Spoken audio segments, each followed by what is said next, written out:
Hello, welcome to the NADCA Conference 2018. My name is Richard Oliver and I'm the Product Manager for Hotwork here in Sweden. And I'm going to be talking to you about common die failures and how it affects you and maybe the solution.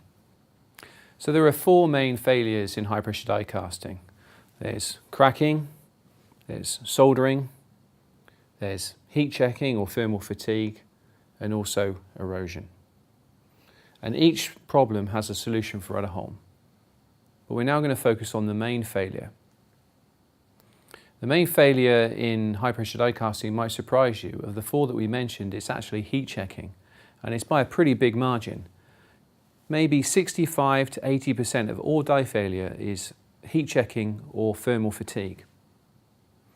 So if this is such a big problem, is there a solution for you that can help you on the market today? Well, it certainly isn't H13, which is what's used at the moment. So why do I say that? Well, it's because DIVAR has certain properties that helps you to fight this failure of heat checking, which H13 doesn't have. And also, if we look today, there are many new parts coming onto the market. E-mobility is the future. Electric cars, hybrid cars, the weight of the vehicle is going to go up because of the battery. So some of the part weight needs to come down to compensate for this. So many people have switched to high pressure die cast parts to try and do this. If you take a shock tower, previously there may have been maybe 6 pressed parts in this, so the weight would have been quite high.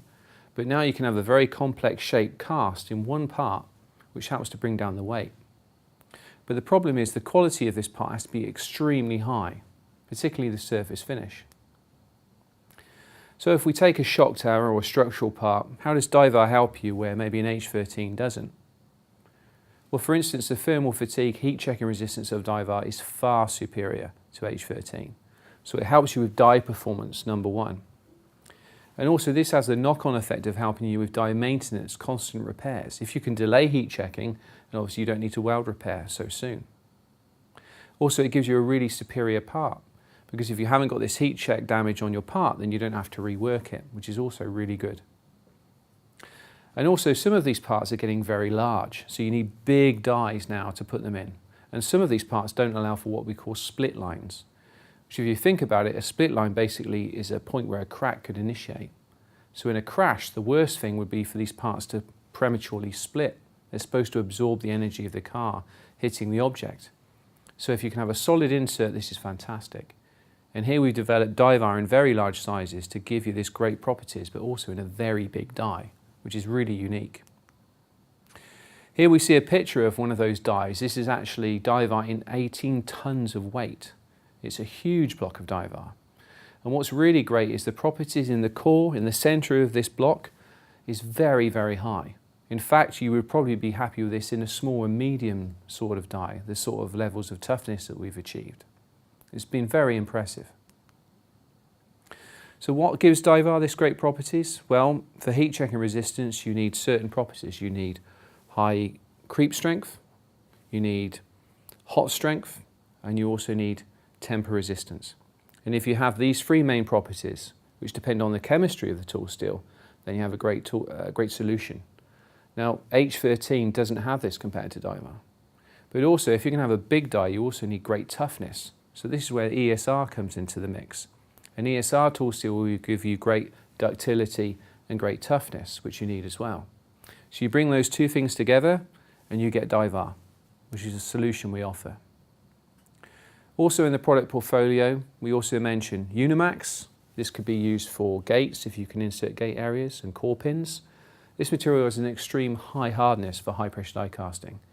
In some applications, it can go as high as 56, Rockwell 58, depending on the application. But for core pins and small inserts, it can be very, very useful for high wear, erosion resistance.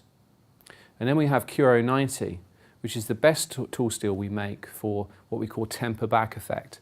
So it enables this material to hold its hardness for a very long time. And so if we look at a core pin, which is surrounded by molten aluminum, you can imagine it gets very, very hot. So for instance, this is why Q90 is so good in this application, because it doesn't temper back. And finally, we have our two other main tool steels that we're going to talk about today, which is Orvar Supreme and Orvar Superior. Orvar Supreme is NADCA Band A, which is 8 foot-pounds, and Orvar Superior is NAGCA band B, which is 10 foot-pounds. So both of these materials meet the NAGCA standard and is the main tool steel for most common inserts, but not for the big stuff that we've talked about, such as where Divar, we're hoping you'll use Divar in the future. So my name is Richard Oliver. It's been a pleasure to talk to you today. Please enjoy the show.